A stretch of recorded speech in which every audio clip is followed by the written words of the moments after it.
2021 was sort of the calm before the storm for Switch owners. This year, 2022, is absolutely insane, seeing the release of massive title after massive title. So last year, we got a bigger variety of smaller, more compact games, great in their own right, but nowhere near as big of a deal as something as, say, Pokemon. The nice thing about years like the last one are it's easier to play more games when the games coming out are shorter. I'm actually a bit afraid of this year because there are just as many games coming out that I want, and some of those games can be 60 plus hours. So let's talk about the games I played in 2021. But first, I gotta put down a few rules. I won't be including DLC that isn't elaborate. For example, the Smash DLC, while exciting, is fairly small in that it's just a handful of stages and characters. Well worth the price in my opinion, but it's not a big new campaign. On the other hand, something like Octo Expansion would be included as its own entry on my list as it adds substantial new content to the game. On that topic, if I bought any DLC for a game which was itself also released this year, I'll just include that DLC in the discussion for the base game rather than making it a separate segment. I also won't be including remakes that don't add a lot to the game. This year, that entry is Skyward Sword HD, as it has a nice amount of quality of life features, but doesn't add anything new to the base game.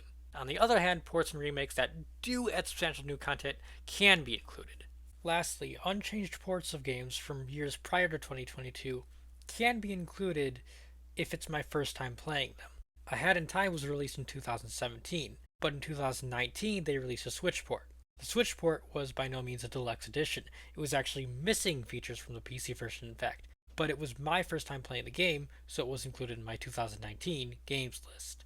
And just to bring up some entries that you won't see on this list, Nintendo Switch Online expansion pack I refuse to buy.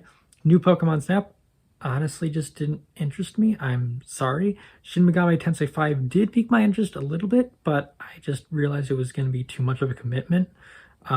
Anything else you see here or don't see on my list that also isn't mentioned here, guess I just didn't have interest. I'm sorry. Pokemon Brilliant Diamond Shining Pearl, specifically I did not pick up because of the random encounters. If it were like the wild area of Sword and Shield where you have to walk into the Pokemon, I probably would have gotten it. But because it's random encounters, I skipped out on it. I never got around to playing No More Heroes 1 and 2, so I did not pick up 3. I really wanted to play Fatal Frame Made of Black Water and the Famicom Detective Club remakes to get into something new, but I was holding off for a physical release and they never did it for either of them, so I skipped out on them completely. And finally, I actually own Mario Party Superstars, but I got to play it once at Christmas with my cousins, and my family doesn't really like games, so I don't really have anyone to do this multiplayer with, and this is a multiplayer game. So, if I have some friends over and get to play it more this year, 2022, I will discuss it at the end of this year. I'll have an addendum to this list at the 2022 games list video, I guess.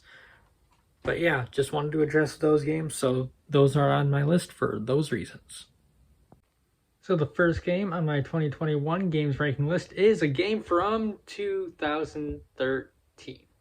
Like Skyward Sword HD, I have played this one before, but the reason this wasn't up for debate on whether it should make the list or not is because this does include a fair amount of new content. Really, Bowser's Fury is the main game here, with 3D World being bonus content. Bowser's Fury isn't too long of an adventure. It'll only take a few hours to beat and about double that time to 100%. Like most Mario games, don't get your hopes up for a phenomenal story, but the gameplay of this mode is nearly the perfected form of 3D Mario. Odyssey included fantastic free roaming elements and sandboxes, but lacked Mario's meticulously crafted platforming sections. 3D World was just the opposite. It's a pure adrenaline boost of Mario platforming, but the game never evolves past the get to the flagpole design. Fury takes a separate, free-roaming, and tightly knit platforming of Mario and weaves them together. You can simply travel to and from different locations as you please by walking there, and each time you complete an objective on an island, leave it and return later, you'll be met with a new challenge. Each island has 5 cat shines, with many more hidden around the overworld. Of course, we can't ignore the title character, Bowser, who's in his best incarnation yet, I will fight you on that, will frequently pop up to torment Mario. At this time, you either have to survive until you can find a cat shine, or rush to the Giga Cat in order to fight him. There are only a few negatives about this concept. I do have to mention that the frame rate can get a little low during intense Bowser sections. Usually I didn't find Bowser to be annoying when he popped up since he's an intentional challenge, but it could get a bit annoying waiting for him. All around the map are these Fury blocks, which can only be destroyed by, well, Bowser's Fury. Every single island contains one of these, with more peppering the overworld. Notice my use of the word could, though. For me it was never a bother as I have a Bowser amiibo, which allows me to summon him at will. I recommend getting one alongside this game, but if you can't or just don't think it's worth it, this is just a minor inconvenience you'll encounter while playing. Not a deal breaker if you ask me, but I'm also not you. Finally, the biggest issue is that this entire thing seems more like a proof of concept. Don't get me wrong, I think what's here is complete and I love all of it, but it's just a very short experience. Because of this, the adventure doesn't have quite the variety of free-roaming tasks Odyssey had. The levels are all basically just gameplay focused, with only one stage really having unnecessary but appreciated aesthetic coding. This mode is basically a bunch of new 3D world levels scattered around inside an open hub world. If this concept of Mario's traditional platforming combined with Mario's more sandbox-like tracks carries over to the full game, which I certainly hope it does, I just wish for them to expand on it. Make the courses feel more like real places and make more varied non-platforming challenges for Mario to do. But Bowser's Fury isn't even the main selling point of this package. While I'm already talking about it, I may as well mention that this is easily the definitive way to play this game. I already loved 3D World as a teenager, and this version reminded me why. It sped the game up and also included some changes which I'm greatly appreciative of. The biggest mechanics change I love is the fact that now you don't lose collectibles when you die. Some would argue that in Mario you already lose too much progress being sent back as far as you are upon death. I wouldn't totally agree with this, but I would absolutely agree that capturing a green star, losing a life, and having to go back and recollect it could be incredibly tedious. In this new version though, there's no need to worry about that. If you get a green star or stamp once, you just have to beat the level, no matter how many times you die, to keep it. There were only one or two places where I felt the collectible placement was kind of dumb. For the most part, if you need a power-up to get an item, said power-up is obtainable in the level. But speaking of collectibles, my one gripe with the base game is that you need to beat every single course with every single character in order to 100% the game. I'm not a completionist, so it's not too big of a deal to me, but this is still quite tedious. Replayability is good, but forced replayability is different. I've saved the best new addition to this title for last. In the original 3D World, I always wanted to play with my friends. Whenever they'd come over, we'd play together, but we'd basically just mess around in random levels and maybe go back for collectibles I'd missed solo. My family isn't into games, so I could only rarely take advantage of the co-op function, which also meant I couldn't use it to its full ability. But with the Switch port, we now have an online function, and even better, the online actually works! Thanks to this, I was able to play virtually the entire game with my best friend, and it's yet another title we can just crack open and play together anytime we want. It's always good to add a game that can make use of that $20 I'm spending a year. Playing the game beginning to end in co-op mode is, in my opinion, the definitive way to play this game. It's great fun solo, but with friends it's even better. The only negative about my playthrough is I didn't have a full party to play it with, and only played with half the number of available spots. But hey, if two of my friends pick this up, I'd be more than excited to pick it up again for a third playthrough. So yeah, even if it was another $60 for a game I've already played, I would say this port is absolutely worth it. The improved mechanics, online functionality, and of course Bowser's Fury make this a must-buy even if you've already played the original on Wii U. And if you haven't played the original on Wii U, I'd say that this port is honestly as important to a Switch library as Odyssey itself. Next up is Pac-Man 99, free version. Of course, the second game on my 2021 list is from 1980. I played this one for like a day. It's fun, but I found the competition to be very tight. At this point, I haven't played in a while, and I'm a bit afraid if I do, I'll just do even worse than I did my first and only time, since those online may have been continuously playing and will have surpassed me. Still though, it's a fun game, and it comes along with your membership, which you'll have to pay for to play the last release title on my list, so there's no reason not to check it out. I definitely don't plan on paying for all the paid DLC though. If you're a Pac-Man fan, this is arguably the best version of the game. It's amazing how just taking a classic game and making it into a competition can make it so much more engaging. It's going to go at the bottom of the list, not because there's anything wrong with it really, but just because it's easily the smallest of the games here. So we've got a game from 2013 and a souped up version of a game from 1980, but let's finally break out something new with a game from the year before 3D World came out. Great. Fez is a 2D platformer that's actually a 3D platformer. Every obstacle you stand on exists in a 3D space, but your view is always head-on looking at a 2D left to right screen. At any time, you need only press the triggers to switch your view from the third dimension. This can lead to some fancy platforming where, for example, you'll be on an obstacle that seems to be a dead end, only to switch the camera position and find that you're now a short hop away from your destination. This game is actually a bit more ambitious than I expected. All I mean by that is traversing the world can get a bit confusing, but I don't mean that in a bad way. Well, mostly. I'm mainly saying that this game has a great deal of paths to take and a lot of roads to go down. If you're like me and you prefer to search each individual area before moving onward, my suggestion is not to go through a single door when you reach a new area until you've searched said area fully. Otherwise, you can easily enter door after door and reach a point where you can't remember which places you've searched fully and how to get back to them. Luckily, the map has a number of ways to help with this. If there are any branching paths off of your current room, the map will display them. Even if you haven't found them yet, it'll show a blacked out cube. Also, each cube on the map will include symbols to show what exactly you've missed, and will become highlighted in gold rather than white once you've 100%ed the area contained within it.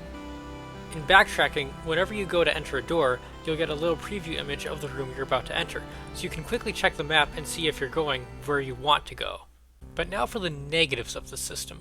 First of all, fast travel is handled through a very limited number of portals, where you have to be at the portal in order to warp. The only indication of where you're going is the color of the gate you're facing. For some reason, you don't get the little pop-up you do for every other pathway you're about to enter. Also, I can't really think of a reason why fast travel is only limited to these portals. You can already view the full map and see icons of your visited areas at any time, so why not just let the player select a visited area at any time if you can already see where everywhere leads back to? In fact, backtracking in general is pretty tedious in this game, even with the nice icon touches. There's no run button, so you have to slowly make your way back. Many rooms include multiple doors, which means you'll often go through a process of standing in front of a doorway, looking at the pop-up, and moving on until you find the right one. Keep in mind this game only shows you a quarter of the current screen at a time, and that's not even including the fact that the screen scrolls with you. Another aspect to make backtracking tedious is the falling mechanic. If you fall off a high area on the ground, you won't land successfully, you'll instantly die and respawn where you fell. When reaching new areas, this is really nice. You don't have to worry about falling and having to climb up all over again. But when trying to go back down a place you already climbed, this mechanic gets in the way. Since you can't just locate an area below and jump off, you have to slowly, tediously make your way back down the way you just came. I guess I would say this game in general has some very Super Mario Bros. 1-esque physics. The way your character walks, climbs, and moves after a jump all remind me very much of the very first platforming game. It sort of seems, and I only mean this metaphorically as this isn't a Nintendo game, like they used the Mario Bros. Engine and added in the extra abilities of climbing and switching dimensions. Finally, this game contains a lot of obscure and bizarre puzzles. It seems to be pretty agreed upon by the fan community that this is the type of game you don't complete without a guide.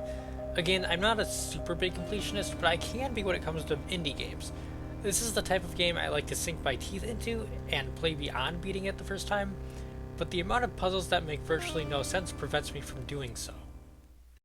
So I know I just talked a bunch of smack about this game, but it really is quite enjoyable. The art style is cute, the music has a charm akin to Minecraft, and the main mechanic is interesting.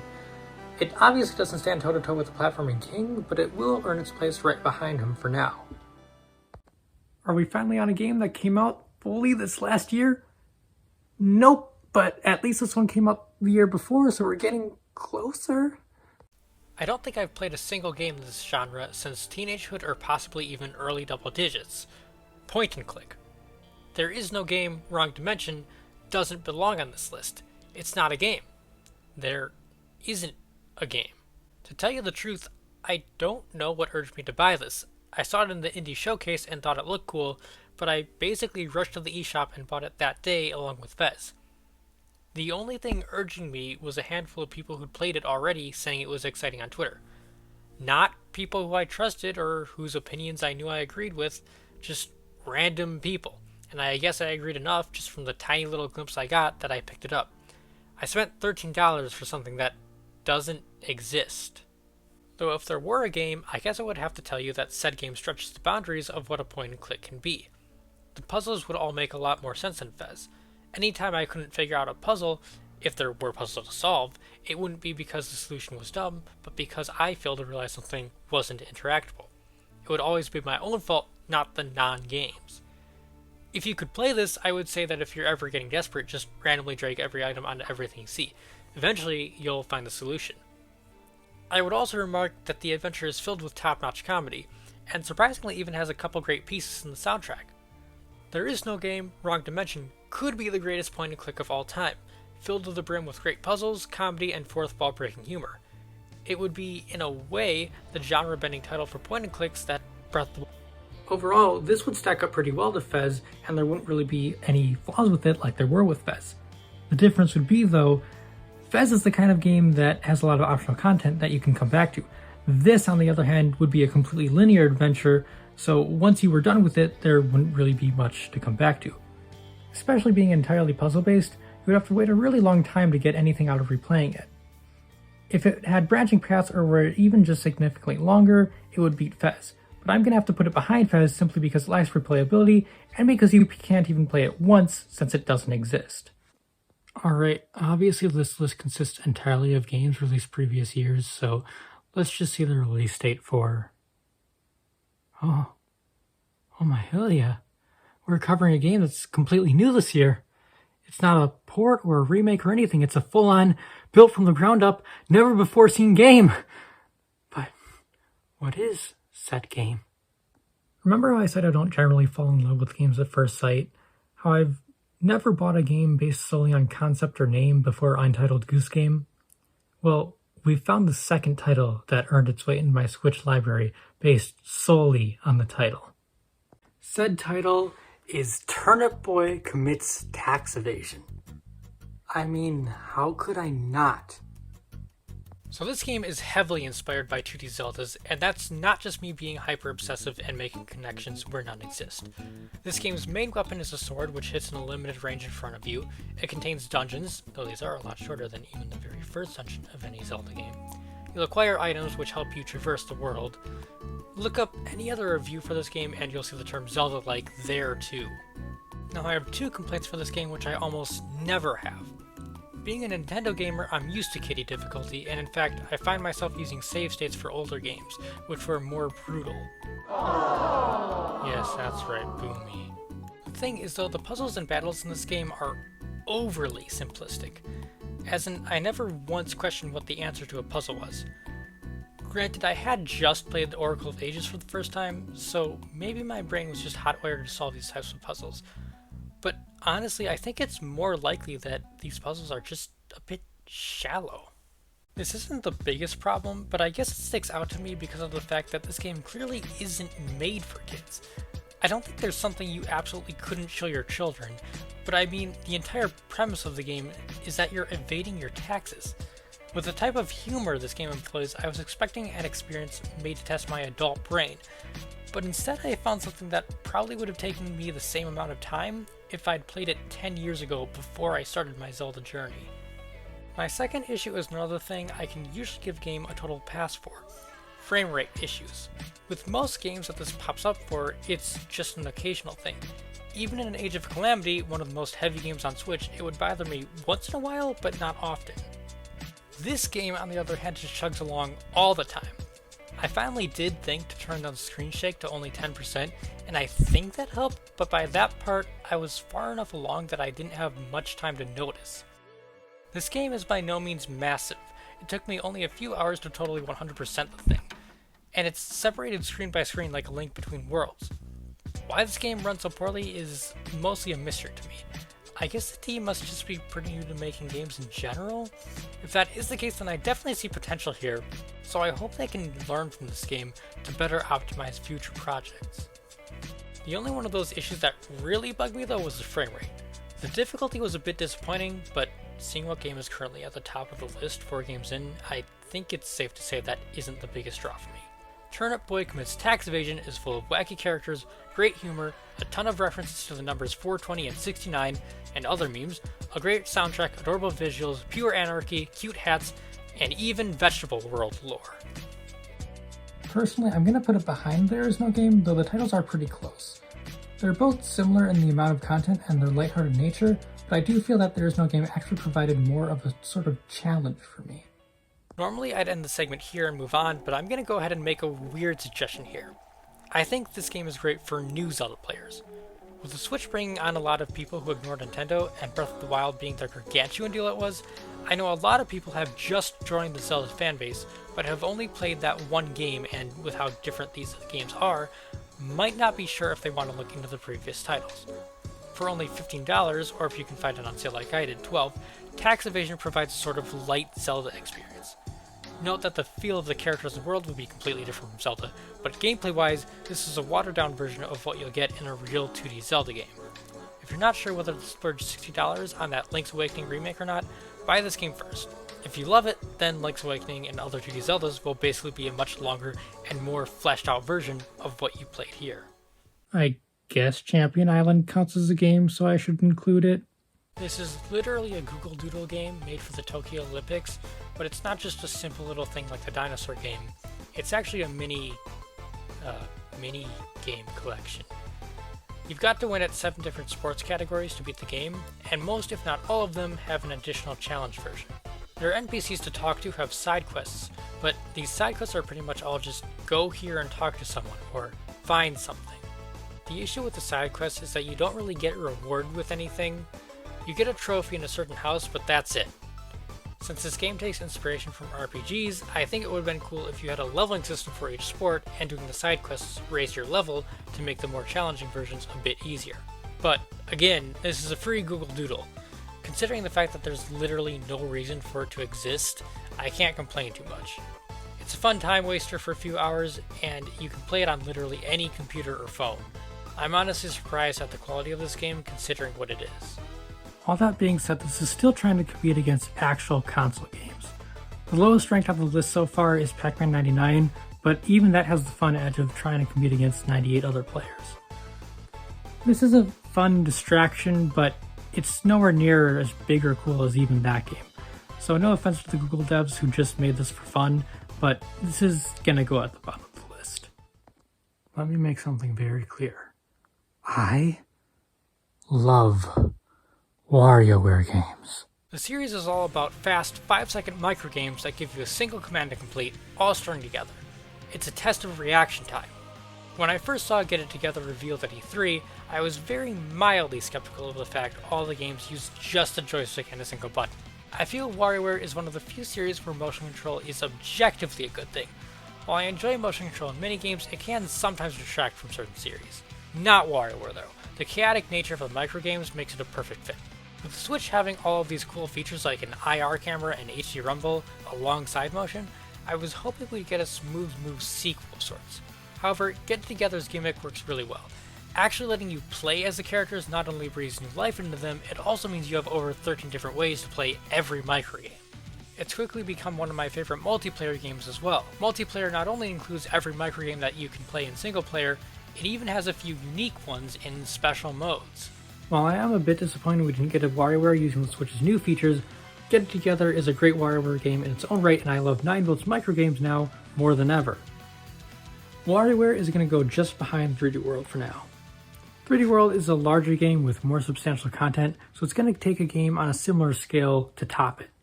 My experience with Metroid games previously was playing up until the first boss, the plant in Super Metroid, and then quitting. I found Super when I played it years ago to be confusing. I was never sure where to backtrack to. I think I would have to play it now as an adult to see if I do better today. Due to this being my only direct exposure with the series, I was worried that Metroid Dread would be a similar experience, that I would eventually have to look up an online guide to figure out how to progress. Luckily, Dread happens to be designed immaculately to ensure you're never too lost. While you may find yourself unsure where to go at times, the map displays what every single block you discover is. So for example, once you get the Morphle Bombs, any blocks you've revealed that can be destroyed by them will be displayed on your map. This way, you can easily see your options for where to go after finding a new item. What's insane is how this game was built with intentional sequence breaks. Metroid games are literally built on the idea of getting new abilities which drastically open up your options for exploration. You would think letting the player get an item early would completely break everything, but instead Dread is designed in such a way that this merely leads to new tactics without wrecking the expert level design. Unfortunately, I can't partake in one of the game's biggest strengths due to my lack of time, and that's its replayability. This is by no means a mark against the game, in fact it's a major plus. But because I have so little time for games, it'll be a while before I can invest myself back into this game and go for a faster time. That being said, I legitimately feel like I should. Normally I'm the type to see the end credits and put the game down, no matter how much I missed. Yet I 100%ed this game my first time through, and I still feel like I haven't properly experienced it. Like I should go in for a second run, beat hard mode, get my time under 4 hours, and lower. The fact that someone like me wants to play this game again so soon after beating it is telling of how fun it is. A lot of that fun comes from how tough but fair the combat is. There were so many bosses who killed me over and over. I would feel like the boss was impossible, like its attacks were undodgeable, but then as I discover how to avoid them, I slowly get closer and closer to finishing it off. And as I die closer and closer to winning, I just get more motivated to take it down, so by the time I did finish it off, it would be amongst the most satisfying victories in any game I played. There was actually a fun glitch at launch that caused the game to crash right before the end of the game after beating the final boss if you had a marker on a specific part of the map, which I just so happened to. Because of this, I ended up fighting the final boss many times until I beat it the first time, reached the end and saw my game crash. I fought the boss again, now frustrated, beat it within 2 attempts, saw my game crash again, googled the issue, deleted the marker, and fought the boss again, this time beating it on my first attempt. I'm obviously upset I had to fight the final boss 3 times to beat the game, but it's a great example of how well designed the bosses are. After beating it once, I only lost 1 more time, and that was due to me playing angrily. Because I had learned the boss's moves, how to avoid everything, and how to attack it, I was able to finish it off with ease refighting it. This does bring me to one small issue with the game though. Sometimes you'll reach a boss that's a fair ways away from a save point. Unless I missed something, I think there are even areas where you can't go back to a save point unless you beat the boss. The game adds a checkpoint right before the boss, but this means that you have to beat the boss before you can finish your session, or you'll lose a fair bit of progress. This did get annoying in a few instances. Most of my playthrough was late at night, specifically after work, so often I'd end up staying up another half hour or even longer in order to beat a boss so I wouldn't lose my progress. Sure, staying up late at all was my fault, but if I could have saved before the boss without losing so much progress, it would have saved me a few hours of sleep. Just know that Dread isn't a pick up and play sort of game, unless you're replaying it and know exactly when you'll encounter bosses and save rooms. You have to set aside time to commit to the game, because you'll be seeing this screen a lot. A few more small gripes. The music just isn't anywhere close to what I've heard from past Metroid games. The best song in Metroid Dread is the theme from Super Metroid. The map will highlight areas where you're missing secrets. It also gives you the ability to highlight all icons matching a certain item, and it displays a per area percentage for items found. All of this should alleviate the pain of searching the entire map for hidden items, but for me, there were certain areas where I had technically discovered secrets, but I hadn't seen the item, so I couldn't see it by highlighting on the map, and the map showed no indication of a secret in the area via the flashing box. For example, there was one spot where the item was literally hidden under generic breakable blocks on the ground. I guess I had broken them without noticing though, so I couldn't see there was a secret. Thanks to this, I had no idea where the item was hiding in the entire segment map. I should also mention the game does seem to expect you to understand some mechanics that aren't explained to you, specifically with shine sparking.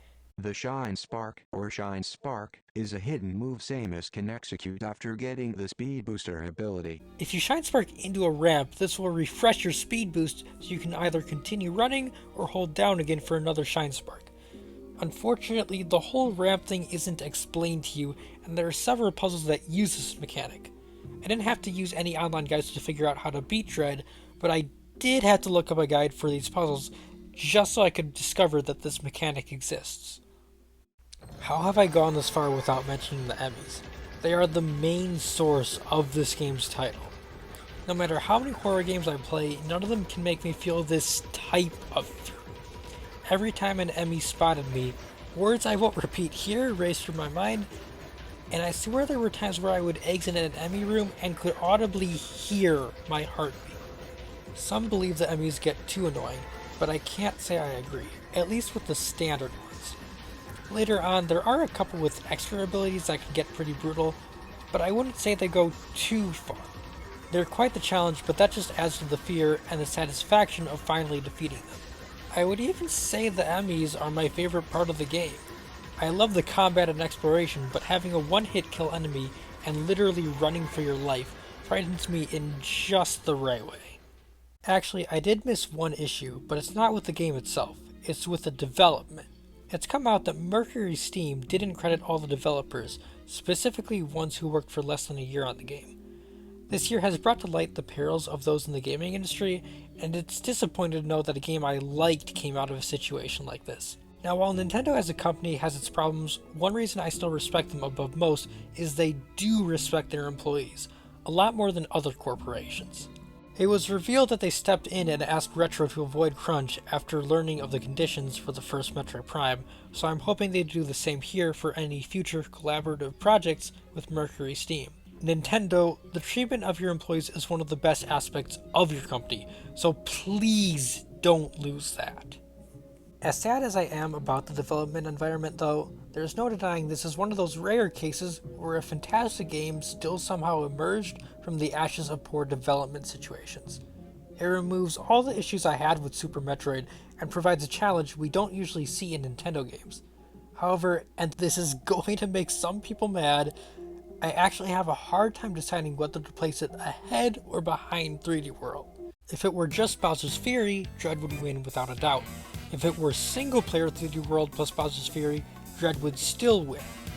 What makes this decision hard is the fact that 3D World is not only multiplayer, but online multiplayer too. And thankfully, online that really works. 3D World is already a fun game, but playing through the entire game with a friend made it even better. This game is honestly right after Smash for games I'll play with friends nearly every time they visit. Even if there's no goal, it's fun to just play through a few levels for the heck of it. So my issue is, do I give Dread the edge for its fantastic single-player adventure, or do I give it to 3D World for providing me with a perfect multiplayer game to play every time I see friends? I am going to give the edge to Metroid Dread, mostly because 3D World is an older game ported to Switch. I have played it before. Dread is a new experience that managed to move the Metroid series forward seamlessly despite the near 20-year gap between games. It fixed every problem I had trying to play Super and gave me a new Metroid game without the tedium of decades-old control schemes. In last year's list, released halfway into this one, I said I was losing interest in Animal Crossing New Horizons. I said that I was playing it out of obligation a lot of the time, sort of just waiting for some big update that I wasn't guaranteed would even come. But thanks, Serena, that update arrived this year, and oh my god, it is almost everything I could have asked for. I'm not going to bother going over everything that's returned or introduced, as you can watch the direct for that, but I will list what I loved, such as the fact that all these shops are back in some form. While it is slightly annoying they're on another island and you can't just walk to them, I'm just happy they're here. Georgina especially, I was so worried she would be limited to just the phone app. It is a bit disappointing that Red's wares only change every week unless you buy artwork, but him having a permanent space at all is a huge step up from having to wait for his boat to progress your art museum. His stand has already helped me get a few new pieces. Reese and Cyrus are also a great addition. I was always annoyed that there were furniture items I knew had multiple variations, but I couldn't customize for some reason. Thanks to their shop, I was finally able to get the last 2 pieces needed to make my Imperial furniture black instead of brown. Storage sheds might be my favorite addition, period. I've set up a few pods around the island that include crafting tables, clothes drawers, storage sheds, an ABD, and even a kitchen. Thanks to these items, I'm never far from being able to craft something or put stuff away with ease. It even provides an easier way to put items in your storage in your house, as you can select multiple at a time instead of storing things one by one. Brewster. Him. Walking in tight spaces is such a minor change, but it's so useful, especially for the DLC, which we'll get to in a second. There were already so many items, but all the new ones are so cool. Literally anything involving glowing moss looks great, and the moss itself is even perfect for decoration.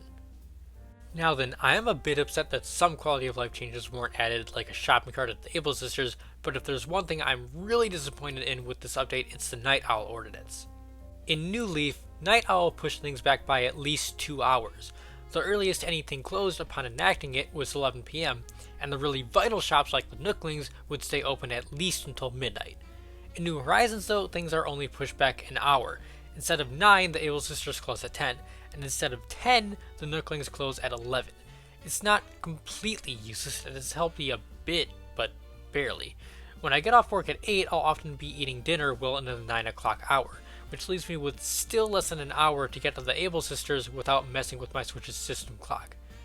Honestly, instead of separate early bird and night owl ordinances, I think Animal Crossing should have a planned schedules ordinance, which allows you to set business schedules however you want.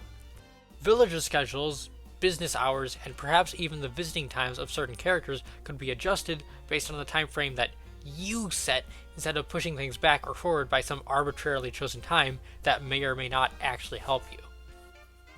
But that massive update isn't even the main part of this entry. This entry is also about the Happy Home Paradise DLC. While the update added plenty to keep me invested, this DLC has gotten me sucked in. I said before that New Horizons excelled in creativity. This DLC perfectly rides off of that, in that you just design homes for villagers. That's literally the whole premise, but it is so addicting. I swear I was spending at least an hour on every home, and that was just with the ability to design the exterior and interior. As you play, you'll unlock more features which encourage you to spend even longer designing. The addition of features also gives you reason to either go back and remodel houses, or find a roommate for a villager and redesign that home to include both of their motifs. And the motifs themselves are probably why I'm so in love with this DLC. They can be as open as give me lots of green furniture, and as defined as a children's library. One thing I want to point out about these requests is they're not only fun to build, but they also act as a way to expand on the limited character of every villager. Since villagers basically just have 8 personality types to pick from, 4 per sex, you don't exactly get a good feel for any of them as individuals from the base game. Take Peanut and Mary for example.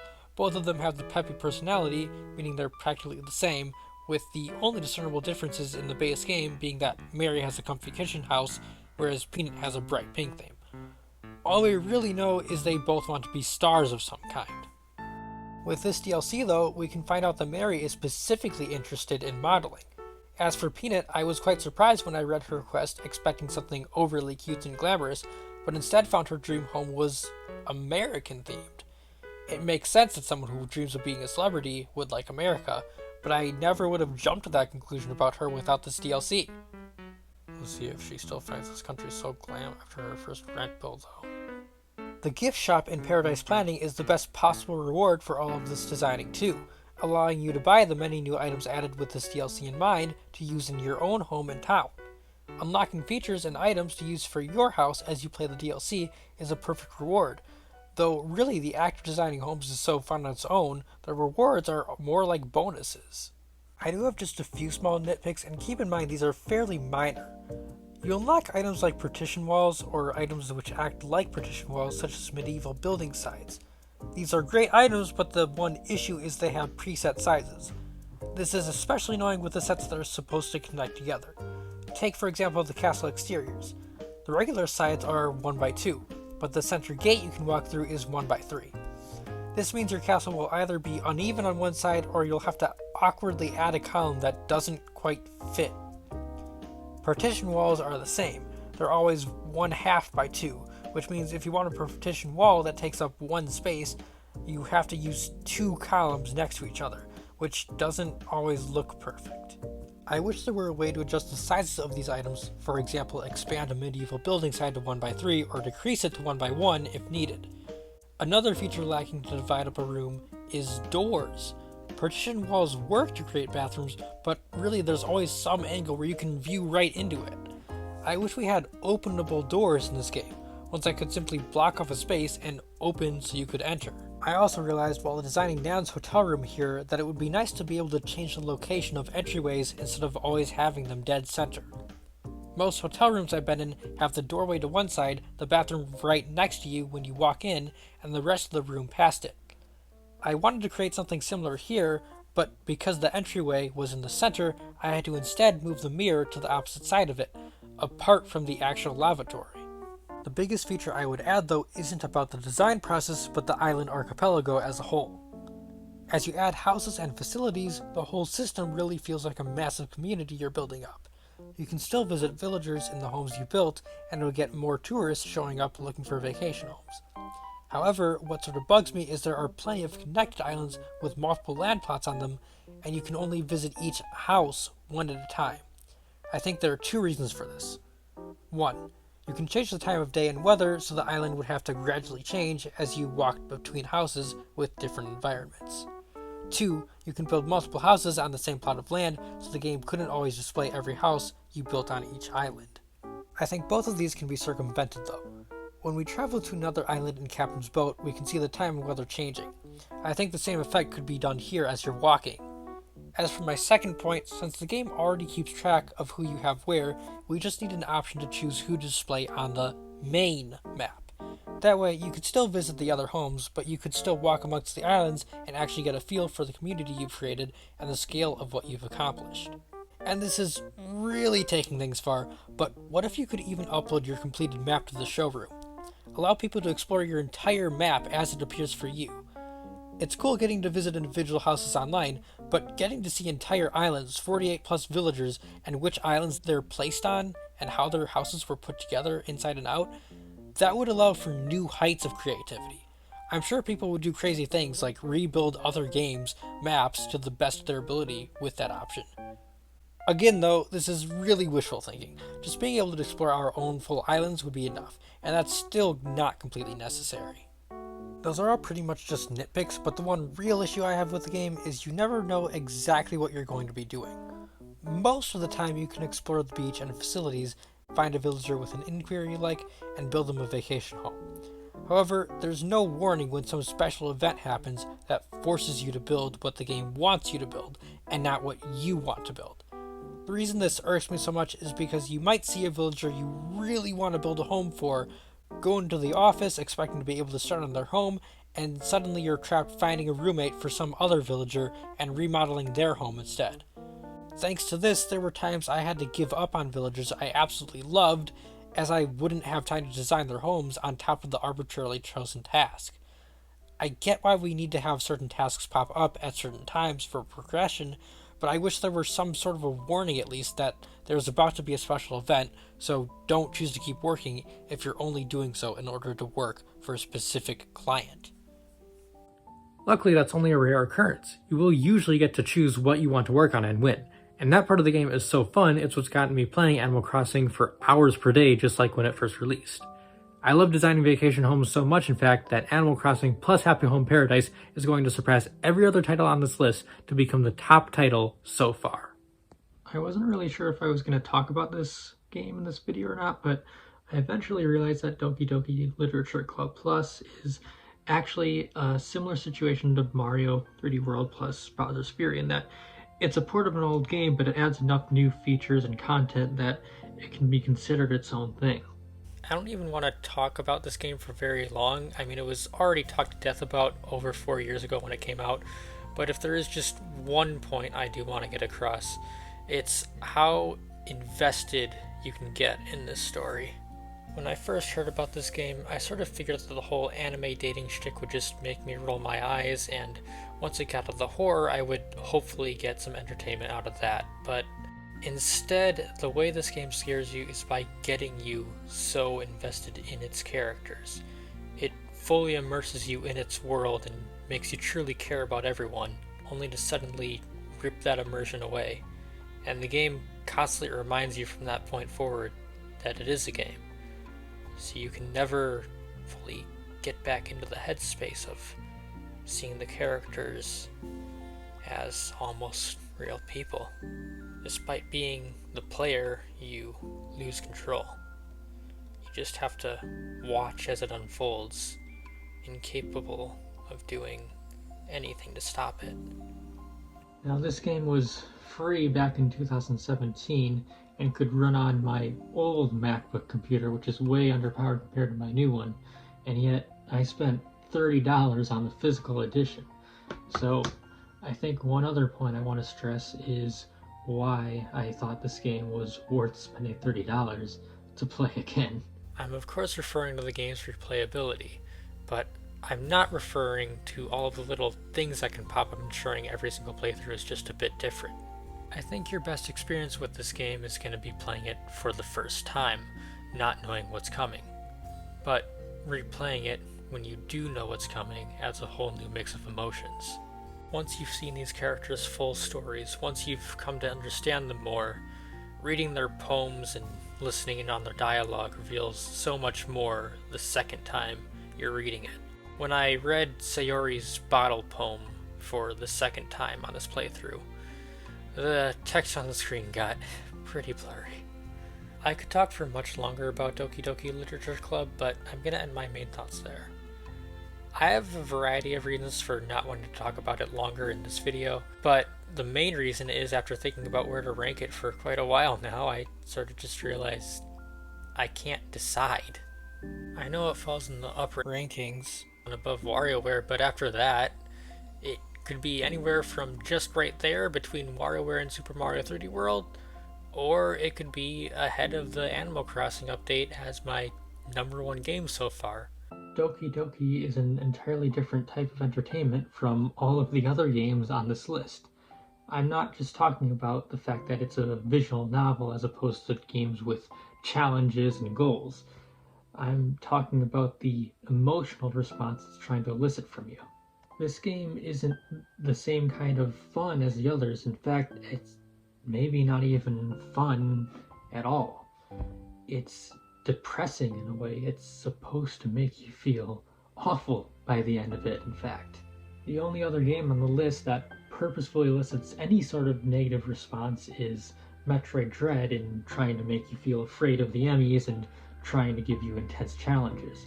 But it's still ultimately a fun game about overcoming those challenges. Every other game on the list is just pure fun. Mario is platforming excellence, and Animal Crossing doesn't have any challenge at all. It's just about creating something to enjoy it. I love all of these games for their pure, unbridled joy they give me. I love Doki Doki Literature Club because it makes me an emotional wreck. In the end, it's just such a different experience from everything else. I'm not even going to try to bother ranking it alongside the rest of them. I'm just going to put a huge bracket or something and say it could fall anywhere from ahead of Warioware to ahead of Animal Crossing. It could be my 5th favorite game of the year or my 2nd. But there is one game I know that beats it, and every other game on this list so far. 2021 was a weirdly nostalgic year for me. There were a lot of just random little things that remind me of the past. DDLC was one of them, being a game that initially released in 2017. And that got me thinking about my 2017 games list. The first of these I did. I sort of realized there's a lot of things in that I either want to elaborate on further or I even flat out disagree with. So I want to make a video talking about my 2017 games list and going back over things. And it's weirdly gonna be a sort of perfect segue into my game of the year for 2021. I have a bit of preparation I want to do before I can start making that video though. I'm not even talking about the scripting or recording. I have a thesis on a certain game and I want to replay it to make sure I totally agree with my thesis before I start making the video. So it's going to be a bit before that comes out, but when it does, I hope you'll tune in and find out what my favorite game of 2021 was. Until then though, I do hope you've enjoyed watching me talk about my 2021 games, and I hope none of my opinions offended you too much, especially the Metroid fans who I ranked the Animal Crossing DLC over. I hope you all have a good one, and I will see you in the next video, maybe.